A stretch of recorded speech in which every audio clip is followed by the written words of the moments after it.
మాతృదేవోభవ, పితృదేవోభవ, ఆచార్య దేవోభవ. ఓం నమో మాందేశ్వరాయ నమః. అందరూ బాగుండాలి, అందరికీ మంచి జరగాలి. రావు శాస్త్ర యూట్యూబ్ ఛానల్ అనేటువంటి ఈ ఛానల్ ద్వారా తంత్ర జ్యోతిషం అనేటువంటి ఈ వీడియోలో భాగంగా మీకు ఈ వీడియోలో ఒక ప్రత్యేకమైనటువంటి విషయాన్ని తెలియజేస్తున్నాను. ప్రతి ఒక్కరికి వారి వ్యక్తిగత జాతకంలో సుఖం ఉందా లేదా, సుఖపడాలంటే ఏం చేయాలి అనేటువంటి విషయాన్ని నేను తెలియజేస్తున్నాను. అంటే మీ రాశి లగ్నము ప్రతి భావానికి 12 భావాలకు వెనుకొక భావం ఉంటుంది, ఆ తర్వాత ఇంకో భావం ఉంటుంది. అంటే 2వ భావము 12వ భావము. మామూలుగా 12వ భావం ఏం చేస్తుంది? అయన శయన భోగస్థానము. ప్రతి ఒక్కరికి లగ్నానికి 12 ఏళ్ళు అయన శయన భోగస్థానము. భోగము 12 వస్తున్నట్టు వ్యయము నష్టం అనుకుంటారు. వ్యయాన్ని వ్యయం చేస్తే ఆదాయం వస్తుంది. అంటే మీరు ఖర్చు పెట్టాల్సిన విషయాన్ని ఖర్చు పెడితే ఆదాయం వస్తుంది. అనవసరమైన ఖర్చులు పెడితే ఆదాయం రాదు. అందుకే వ్యయాన్ని వ్యయం చేసేదాని వల్ల ఆదాయం వస్తుంది. అంటే మనం ఇచ్చేదానికి సిద్ధంగా ఉంటే మనం తీసుకోవడానికి సిద్ధంగా ఉన్నామని అర్థం దానికి. మరి అయినా శయనం అంటే పనుకొని నిద్రించడము అని అర్థం. నిద్రలో ఉండే సుఖం దాంట్లో ఉండదు. అందుకే 12వ స్థానం నిద్ర. మీరు పడుకొని నిద్రపోయిన బెడ్రూమ్, మీ బెడ్. కాబట్టి స్త్రీ శయ్యా సౌఖ్యము. స్త్రీలకైతే కూడా భర్తతో సంసార సుఖము ఏదైనా కావచ్చు. అయినా శయన భోగస్థానం. కాబట్టి 12వ స్థానాన్ని మించినటువంటి సుఖస్థానం ఇంకోటి లేదని కూడా జ్యోతిషంలో ఒక గొప్ప మాట ఉంది. కాబట్టి మీరు ఎంత సుఖంగా ఉంటే, మీ 12వ స్థానం ఎంత శుభంగా ఉంటే ఆటోమేటిక్ మీకు 12వ స్థానానికి 2వ స్థానం ధనస్థానం ఏది? లగ్నమే. కాబట్టి 12వ స్థానంలో శుభగ్రహం ఉంటే ఆటోమేటిక్గా మీకు లగ్నం ఆర్థికంగా బాగుంటుందని ఒక మాట ఉంది. అదే లగ్నానికి 2వ స్థానము కుటుంబ స్థానం. కుటుంబ స్థానం బలపడుతుంది. కుటుంబ స్థానంలో కూడా శుభగ్రహం ఉంటే ధనం బాగుంటే మీరు బాగుంటారు. కాబట్టి ఇటు సుఖము ఇటు కుటుంబము మధ్యలో మీరు. కాబట్టి ఈ 2, 12 భావాలు ఎవరికైతే బాగుంటాయో వాళ్ళు అదృష్టవంతులని అర్థం, ఇంకేం లేదు. కుటుంబం అంటే భార్య పిల్లలు లేదా భర్త పిల్లలు, తినే తిండి, మాట్లాడే మాట, రాబడి.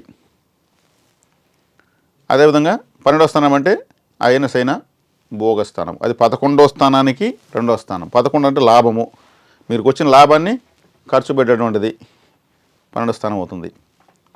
అంటే ప్రతి భావానికి, లగ్నానికి నేను చెప్పాను, ప్రతి భావానికి వెనక స్థానము తర్వాత స్థానం బలంగా ఉండాలి. ఎంత సింపుల్. ఇప్పుడు 2వ భావంలో మీకు శుభగ్రహం ఉంటే మీకు 3వ భావం సోదర సోదరి స్థానము. ఈ సోదర సోదరులకు సుఖస్థానము బాగుంది, అయన శయన భోగస్థానం బాగుంది అని అర్థం.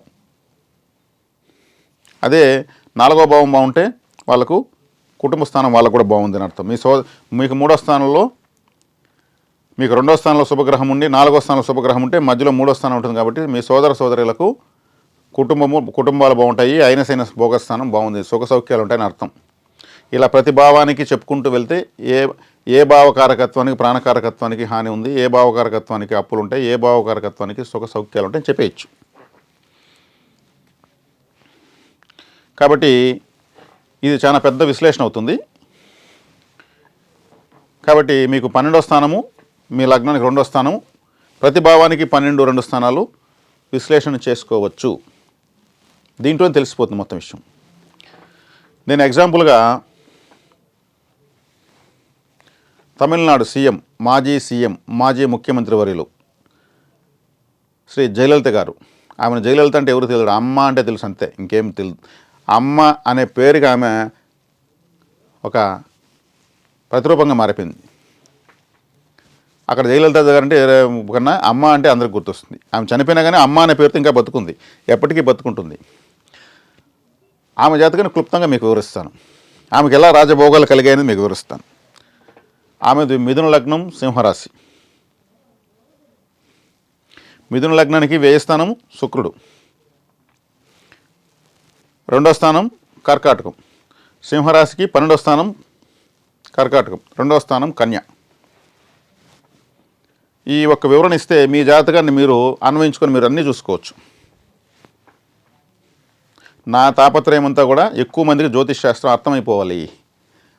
ఎవరి యొక్క మంచి చెడులు వాళ్ళు చూసుకోవాలి, వాళ్ళ కుటుంబాలకు వాళ్ళే జాతకాలు చూసుకోవాలి అనే తాపత్రయంతో నేను చెప్తున్నా సబ్జెక్టు.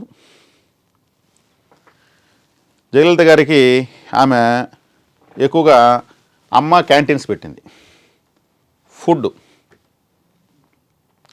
లగ్నానికి 2వ ఇల్లు కర్కాటకం, దానికి అధిపతి చంద్రుడు. చంద్రుడు మాతృకారకుడు. అమ్మ క్యాంటీన్ పెట్టింది. చంద్రుడు రైసు కారకుడు, ఫుడ్ కారకుడు. 5 రూపాయలకి భోజనం, 10 రూపాయలకి కడుపు నిండా ఎంతైనా తినచ్చు. ఇడ్లీలు పూరీలు ఏమైనా తినచ్చు, బ్రహ్మాండంగా పెట్టింది. అమ్మ క్యాంటీన్లు ఎంత ఆదరణ పొందాయంటే, ఎంతమంది ఆకలి తీర్చాయంటే ఆమె నిజంగానే అమ్మే అయిపోయింది. ఈమెకు సింహరాశికి 1000 స్థానం సుఖస్థానము, లగ్నానికి 2వ స్థానము, మధ్యలో చంద్రుడు, కర్కాటక రాశి, అమ్మ క్యాంటీన్లు పెట్టింది. మిథున లగ్నానికి వ్యయాధిపతి శుక్రుడు, వ్యయం స్థానము వృషభం. ఆమె ఒక ఆడబిడ్డ పుట్టినప్పుడు మొదలుకొని ఆమె వివాహం అయ్యి మళ్ళీ గర్భవతి అయ్యి మళ్ళీ బిడ్డను కనే వరకు పథకాలు పెట్టేసింది. శుక్రుడు స్త్రీకారకుడు. బిడ్డ పుట్టగానే డబ్బులు ఇస్తుంది చదువులకి. ఆ అమ్మాయి వెళ్ళిన సైకిళ్ళు, ఆడవాళ్ళకి స్కూటీలు. పెండ్లి అయితే మంగళసూత్రం కూడా ఇచ్చింది. మీరు చూసుకోవచ్చు. భారతదేశంలో వివాహ కార్యక్రమం పెట్టుకుంటే మంగళసూత్రం ప్రభుత్వం తరపున ఇచ్చేటువంటి ఆ రాష్ట్రం జయలలిత గవర్నమెంట్. అమ్మవారే మంగళసూత్రం, పట్టు వస్త్రాలు ప్రభుత్వం తరపున వస్తాయి. ఒకసారి ఆడబిడ్డ పుడితే ఇంకా ఆడ మహాలక్ష్మి లెక్క, ఇంకా సమస్య లేదు. ఆడబిడ్డను ధైర్యంగా కనెక్షన్ అయిపోయింది, భరోసాని ఇచ్చేసింది. వృషభం ఆమెకు 12వ స్థానం, ఆవులను మంచింది. పేదవాళ్ళకి ఆవులు. వృషభం అంటే ఎద్దే కదా, పశువే కదా, పశువులు మంచింది.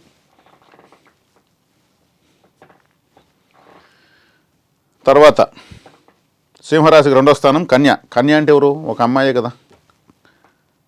మరి ఇక్కడ ఆడ శుక్రుడు వృషభము, ఇక్కడ కన్య బుధుడు. బుధుడు అంటే చదువు, కన్య అంటే అమ్మాయిలు. ఆడపిల్లలకు చదువులకు, వాళ్ళ పెండిన్లకు, వాళ్ళ కానుపులకు అంతటికీ ఆమె వరాల జల్లు కురిపించింది. ఇక్కడ 2వ స్థానాన్ని 12వ స్థానాన్ని గట్టిగా పట్టుకునేసింది ఆమె. అమ్మ మెడిసిన్సు, అమ్మ హోటల్సు, అమ్మ మిక్సీలు, గ్రైండర్లు, టీవీలు, మంగళసూత్రాలు, స్కూటీలు, సైకిళ్ళు, పేదవాళ్ళకు పశువులు.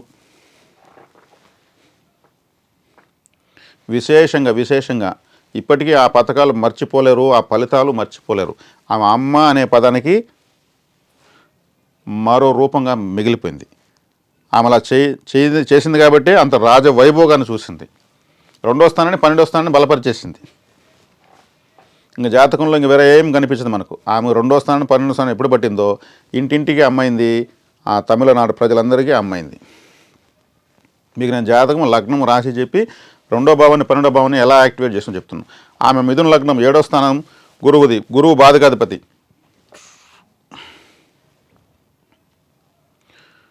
గురువు బాధకాధిపతి. ఆమె గురువు ఎవరు? ఎంజీఆర్.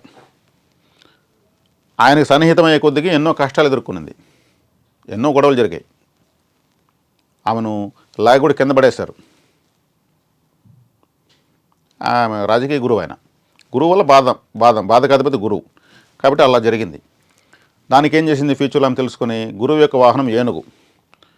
కుంభకోణంలో ఆలయానికి ఒక ఏనుగును కానుకగా ఇచ్చింది, అలంకరించి నగలతో పాటు. ఆ దోషం పోయింది మళ్ళీ. అంటే బాధకాధిపతిని కూడా సంతోషపెట్టేసింది. తిరుగులేనటువంటి విజయాలు సాధించింది ఆమె.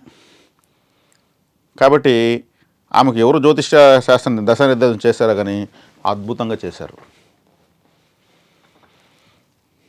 కాబట్టి ప్రతి ఒక్కరు కూడా 2వ స్థానం 12వ స్థానం కనుక్కోండి. 2వ స్థానం అంటే ఫుడ్ అని అర్థం. ఎప్పుడు కూడా 2వ స్థానం అంటే తినే తిండి అని చెప్పాను మీకు ఇదే వీడియోలో, మొదట వినండి. కాబట్టి అన్నదానము గొప్పది. అన్నదానం చేసే కొద్దికి మీకు 2వ భావం బలపడుతుంది. 2వ భావం బలపడిందంటే డబ్బులు వస్తుంది, అంటే మీ ఆర్థిక సమస్యలు తీరుతాయి, మీరు చేసే ఆర్థిక ప్రయత్నాలు సక్సెస్ అవుతాయి. అందుకే అమ్మ హోటల్స్ పెట్టింది.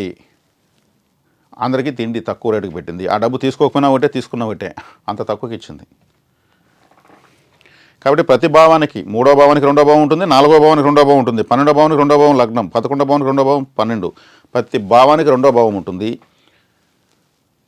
7వ స్థానం అంటే భార్య, భార్యకి 2వ భావము 8వ స్థానము అంటే అమ్మగారిల్లు అని అర్థం. భార్య యొక్క కుటుంబం వాళ్ళ అమ్మగారిల్లు ఇట్లా వస్తుంది.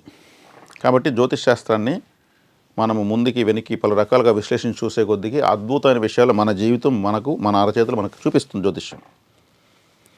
కాబట్టి అన్నదానం గొప్పది అని చెప్పడానికి, అదేవిధంగా మీకు 2-12 భావాలు దెబ్బతిని ఉంటే మీరు ఎలా వాటిని యాక్టివేట్ చేసుకోవాలనేటువంటి విషయాన్ని తెలియజేయడం కోసము, అదేవిధంగా సేవకు గ్రహాలు ఎప్పుడు కానీ బానిసలే. మనము ఆడంబరాలు మహాటోపటాలు ఏం చేయాల్సిన అవసరం ఏం లేదు. సేవకు, అన్నదానము, సమాజ సేవ, ఇతరత్ర ఏదైనా చేయడం వల్ల గ్రహాలు అనుకూలంగా మారుతుంటాయి. చాలా ఈజీ గ్రహాలను యాక్టివేట్ చేసుకోవడం. ఇదే మేము తంత్ర జ్యోతిషం అని కొన్ని పనులు చెప్పిస్తాం, ఇలా చేసుకోండి అంటూ ఉంటాం. ఇలా చేయకుండా ఏమి కోట్లు వచ్చి పడుతున్నాం మేము ఎప్పుడు ఎక్కడ చెప్పలేదు.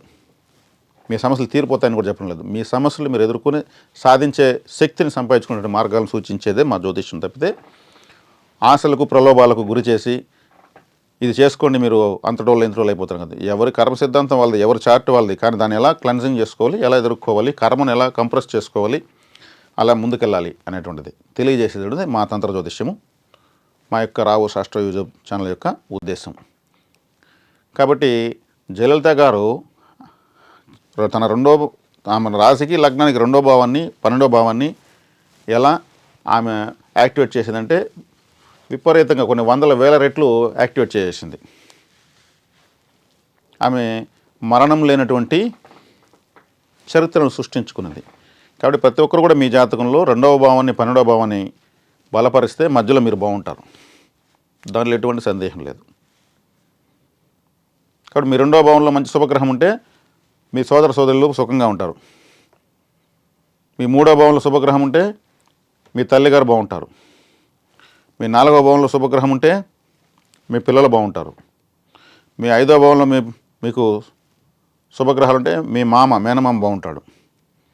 మీ 6వ భావంలో మీకు శుభగ్రహం ఉంటే మీ భార్య బాగుంటుంది, సుఖంగా ఉంటుంది. 6వ భావం శుభత్వాన్ని పొందాలి. 7వ భావంలో శుభగ్రహం ఉంటే మీకు ఆరోగ్యం బాగుంటుంది, మీ అత్తగారు బాగుంటారు. ఇట్లా ప్రతి భావానికి 12వ భావాన్ని శుభత్వాన్ని బట్టి ఉంటుంది. అదే అశుభంగా ఉంటే అక్కడ సమస్య ఉంటుంది. ఆ సమస్యతోనే మాకు జాతకం ఇస్తారు, ఆ సమస్యతోనే పోరాడుతూ ఉంటారు. ఈజీ, మీకు వెరీ సింపుల్ ఫార్ములా చెప్పాను. ఇది మీరు అప్లై చేసి చూసుకోవచ్చు. మీకు లైవ్ రిపోర్ట్ జయలలిత గారు చెప్పాను. మరొక వీడియోలో అదే రాష్ట్రంలో విశేషమైనటువంటి ప్రజాదరణ కూడా పొంది గొప్ప నాయకుడు కలంజర్ అనే పేరు సంపాదించినటువంటి ఒక మహానాయకుడు శ్రీ కరుణానిధి గారి గురించి కూడా నేను మీకు తెలియజేస్తాను. ఎందుకంటే ఆయన కూడా గొప్ప లీడర్. ఆయన జాతకం కూడా విశేషమైన మహారాజయోగాలు ఉన్నాయి. ఒక సాధారణమైన స్థాయి నుంచి అసాధారణమైన స్థాయికి వెళ్ళినాడు. ఆయన కూడా ఎలా తన జాతకంలో ఎటువంటి గ్రహబలాన్ని పొందాడో మీకు తెలియజేస్తాను. అప్పుడప్పుడు ఇటువంటి ఆసక్తికరమైనటువంటి గొప్ప వాళ్ళ గురించి మీకు మన ఛానల్ ద్వారా తెలియజేయడం జరుగుతుంది. కాబట్టి మీరు కూడా అందరూ గొప్ప వాళ్ళే. మీ గొప్ప వాళ్ళు ఎలా కావాలో, ఎలా చేసుకుంటే అందరూ గొప్ప వాళ్ళు అవుతారో మీ జాతకాల్లో మీకు తెలియజేయడం కోసం ఈ యొక్క ఆసక్తికరమైనటువంటి విషయాన్ని తెలియజేయడం జరిగింది. అందరూ కూడా మన యొక్క ఛానల్ని లైక్, షేరు, సబ్స్క్రైబ్ చేసి ఆదరించి ఆశీర్వదిస్తాను కోరుకుంటున్నాను. శుభం.